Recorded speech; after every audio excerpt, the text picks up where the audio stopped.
Take us through your match. What worked well for the second one going into the second and third? I mean, obviously, he's real good. Watched him make teams that I tried to make for the past few years, but really just trusting my stuff.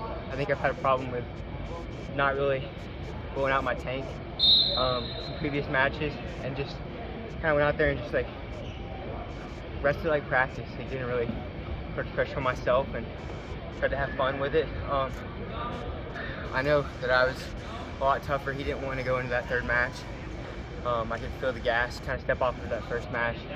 That's kind of what gave me a little boost to go and get those last two. I knew that I could do it, so kind of felt him let up a little bit and took my shot.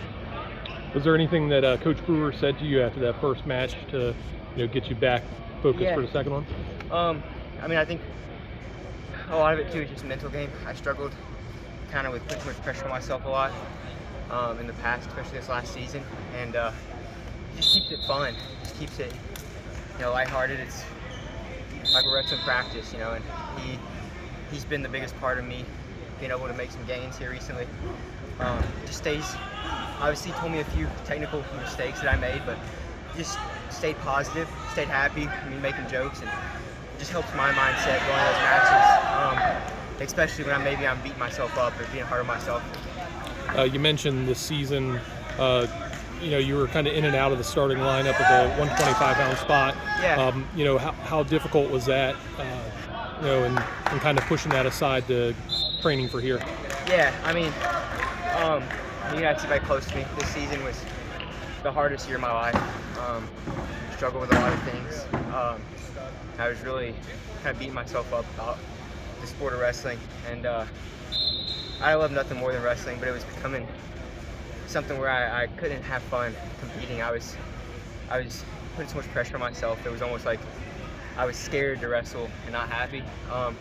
So yeah, I've dealt with a lot of that this season, and 100% why I didn't maybe perform the way I wanted to in all those matches. But I have some really amazing people around me.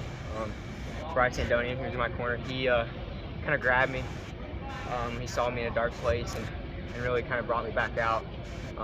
It's been huge help. Coach Brewer, Sam Latona, those guys, they know my goals. They know what I expect of myself, and they never really let me beat up on myself. They kind of just kept me training, kept me accountable, and I really, this wouldn't be possible without them. So that's, I mean, it's all to my teammates, my support staff.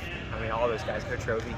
I know at times he wasn't probably too happy with how I was performing, but he never lost faith in me and kind of stayed positive with me and helped me continue to reach my goals. Before this interview, you had a moment with Coach Brewer where you said, "I've been waiting for this for 5 years." Yeah. Explain that with you. Yeah, maybe longer than that. I remember the first time I wrestled World Team Trials. I don't even know. I have to go back and look, but yeah, it's always been a dream of mine to represent USA. It's like it gives me cold chills talking about it, but yeah, man, I don't even know how to put it into words, but yeah, I mean, it's like almost every time I show up, one of these tournaments, maybe other people didn't think that I was capable of it, but I knew I was.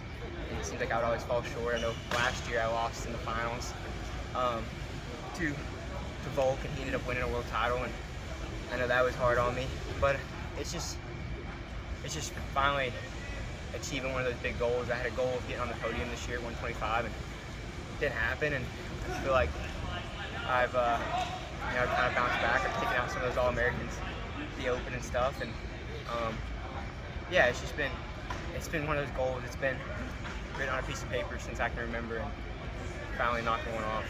So.